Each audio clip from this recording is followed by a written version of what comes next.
If you allow your emotions to outweigh Scripture, you're no longer walking in truth. As followers and believers of Jesus Christ, the second we take up our cross and we decide to follow Him, we give away all right to our emotions and how we're feeling. And I know it sounds hard because these circumstances, these situations, losing your friend, losing your girlfriend, losing a loved one, all these things suck and they hurt us and they bring pain to our emotions. But the Lord tells us to not look at the circumstance or the situation, but keep focused on the cross and how good He is. And the testimony of that is this morning. Like, I'm on here preaching the word and I'm being attacked day in and day out, and I'm going through my own struggles and my emotions are hurt and my feelings are hurt and I'm in pain. So this morning at 3 a.m. the Lord wakes me up and I don't feel like getting up. I don't feel like praying. I don't feel like reading Scripture. I feel like sitting there in my feelings, being depressed, thinking about all the bad things that have happened and all the things that haven't come to that I've been waiting on and all these types of things. I realize that's just the enemy attacking me. So instead of feeding into it, I just say, okay, bet.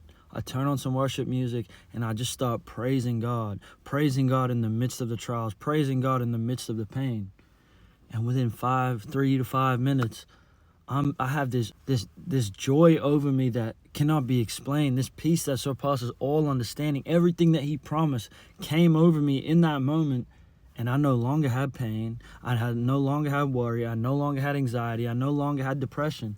All I had was joy, peace, love, gentleness, all these things from God, because I decided not to look at how I'm feeling or look at the situations that I'm dealing with, but to look at the cross and think about how good He is, how good He has always been, and how good He's going to forever be. Like, how often do we sit back and think about the times where the Lord had us and was protecting us and serving us even when we weren't living a life according to the way He was telling us to live? Like, I can count on both hands the amount of times God has truly saved me before I even accepted Him.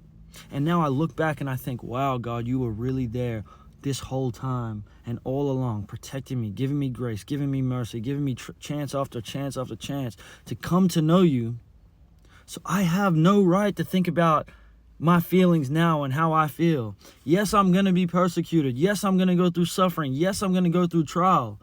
But that is how He gets kingdom glory. So it's time we wake up. It's time we stand up. It's time we start wallowing in our sin and our flesh and our emotions and be mighty men of God, mighty women of God. Get in community. Get around fellowship. When you are isolated, it is easy for the enemy to get in your ear and give you these little messages of